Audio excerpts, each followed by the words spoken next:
Max McGee, Zuba Mahenti, right out of the gate. Third meeting between Buffalo and Miami. Max, all 3 games have been decided by a grand total of 8 points. It's not going to be easy out in Orchard Park, New York. Squish the Fish playoff edition. Let's get it going. The Bills hosting the Dolphins of the wild card. Of course, we have Damar Hamlin, who was in the building Saturday, tweeting his support as he recovers from home on Sunday. Minute left in the second. Allen in the gun, Cole Beasley, and that's just a simple misfortune there, Mike. Yeah, tips and overthrows are going to create a lot of interceptions. Javon Holland, great job, good return to set up another scoring opportunity for Miami. Buffalo had 3 turnovers. Allen frustrated. Let's go to the third. Buffalo up 3. Allen trying to work through the issues. But Eric Rowe comes off the corner unblocked. Lou Riddick. Yeah, look, I'll tell you what, Miami Dolphins gave their offense more and more opportunities, to try and go ahead and convert with 6 here. And this is one of those situations where they took advantage of it, just weren't able to capitalize in the end. So Miami has their first lead of the day, but Skylar Thompson, oh no. He said they had trouble all afternoon with their offense, and now Buffalo, they're just too good. Cole Beasley. Yeah, that's exactly right. You got to punt the ball there if you're there at Miami and make Buffalo go the long, hard way. You can't give Josh Allen a short field. So after they do punt, the Bills drive again. What a catch by Gabe Davis for 6. Lou Riddick, he gets the feet in. Great job by him. Yeah, it's a great job of just finding that dead spot in the cover 2 look. Josh Allen was on fire all day long. First and goal for Miami in the 4th. Jeff Wilson gets some tough yards. Raheem Mostert out for this day with the broken thumb, so they're trying to keep it close, try to stay consistent. But the play clock, it's all the way down at 4. Miscommunications there. Yeah, odd sequence here. Coach McDaniel thought they had made a first down. He didn't realize till late that it was not a first down. Had no timeouts left. This was a consequential 5 yards. Delay of game, then Thompson on 4th and 6 after the penalty. Rolling right, and the season is on Mike Gesicki. Lewis, do you like the call? Yeah, look, I think in that instance, you're just trying to get outside the pocket there and try and get it to one of your receivers who maybe has a good matchup. I don't mind the call. There was just too many other things that they just did not execute on all day. All right, so that's Miami's 5th straight playoff loss. That's the longest in franchise history, despite the Bills turning it over. So here we are, 350 passing yards and 3 passing touchdowns for Josh Allen. That's pretty good company with Jim Kelly. Let's hear from the man, number 17. Thought we did some good things today. I did some bad things today. Some stuff to clean up, some things to learn from. But we'll grow from it.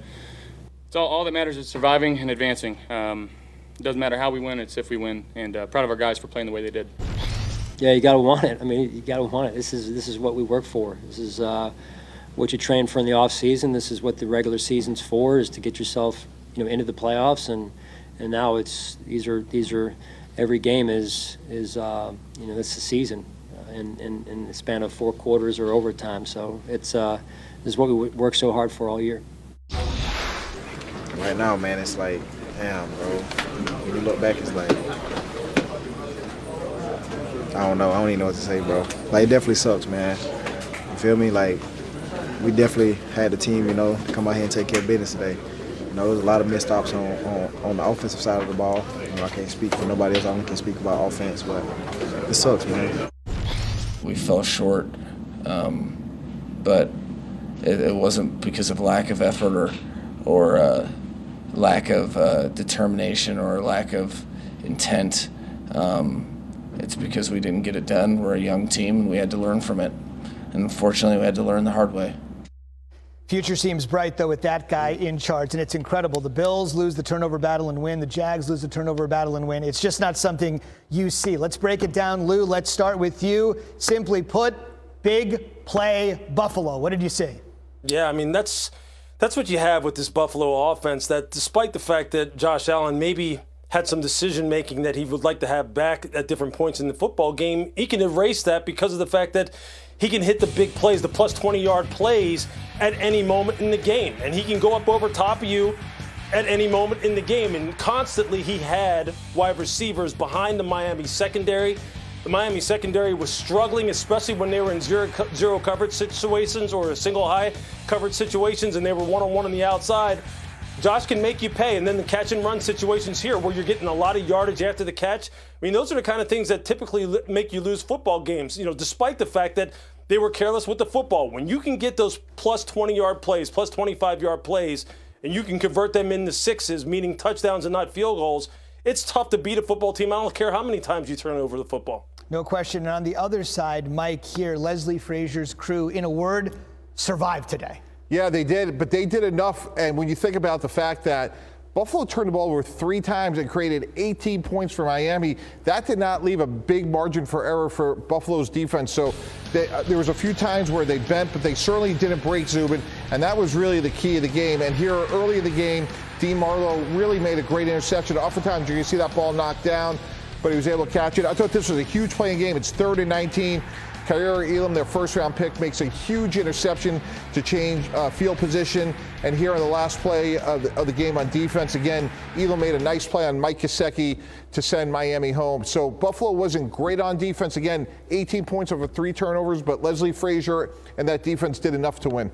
We talked about those playoff woes for the Miami Dolphins. Not good. They haven't won a playoff game in nearly almost more than 2 decades. They've now lost 5 consecutive playoff games, the longest playoff losing streak in franchise history. Dolphins are now 3-12 all time in road playoff games. Lewis, you are maybe concerned about their lack of pass rush despite Josh Allen getting sacked 7 times. What did you think about their effort today? Look, I think there's a reason why defensive coordinator Josh Boyer employs so much zero blitz, or rather, even just sending 5 or more rushers into the pass rush, and that's because they can't really get there by rushing just 4. That's the reason why they went out and got Bradley Chubb. That's why they acquired Melvin Ingram. And when they rushed just 4, you saw here, Josh Allen was able to sit in the pocket, survey the field, and then throw the football with accuracy down the field and create those chunk plays. Until they get that figured out, until they have a better answer for that, they're going to struggle. And all teams struggle in the NFL when you have to commit more and more rushers to the front in order to get a quarterback, uncomfortable and get him off of his spot. On top of it, look, Miami's very beat up in their secondary. They had a lot of young players having to step in, and quite honestly, some of their veteran players just weren't up to snuff today and weren't able to deal with a lot of the explosive playmaking that Buffalo has on the outside. It all goes together on defense. Mike knows this. It's all about rush and coverage, front and coverage. It has to go together. And they just weren't able to find that sweet spot today against a very, very, very explosive Buffalo offense. And Miami did invest a first-round pick in Jalen Phillips coming out of the University of Miami. Tell me how they kept them in the game. Well, that was exactly, and I agree with Lewis about tying your pass rush and coverage together, but when you can have as many sacks as Miami did, they had 7 on the day, and again, Josh Allen turned the ball over 3 times, so when you do that, you're going to keep your team in the game, and that's what happens even though you have a third-string quarterback. I thought this was a terrible decision by Josh Allen. He had pumped. Xavier Howard has great ball skills. Don't turn the ball over. Make that third-string quarterback beat you. Threw it to coverage here to Cole Beasley. Javon Holland makes a great play on the tip to turn the ball over again. And then this was a great blitz coming out of the half. Got a corner blitz, wasn't picked up. And Seiler falls on the ball for a touchdown. So again, Josh Allen has to know who the opponent is. And in this case, it's a third-string quarterback in Skylar Thompson. There's a time and place to force the ball down the field. I thought today there were some unnecessary chances he took. Last thing for you, Giants are going to win here in the final 20 seconds. We'll get right to it in 1 second. You have experience in the Miami front office. Big decisions on Tua. McDaniel had a great first year considering everything. Where do they stand? Yeah, I think the trajectory is really good. They, as Max mentioned, spent the first-round pick on Jalen Phillips and Bradley Chubb. It's all going to come back to Tua. Is he going to come back? And if he is, obviously they're going to need some more depth behind it. Is Teddy Bridgewater going to be able to do that? So it all starts at the quarterback position, but they do have some good young pieces coming back. No question about it. Here we go. It is just ended. Hot off the presses. We're ready to go. The second the game ends, you'll see it on Sports.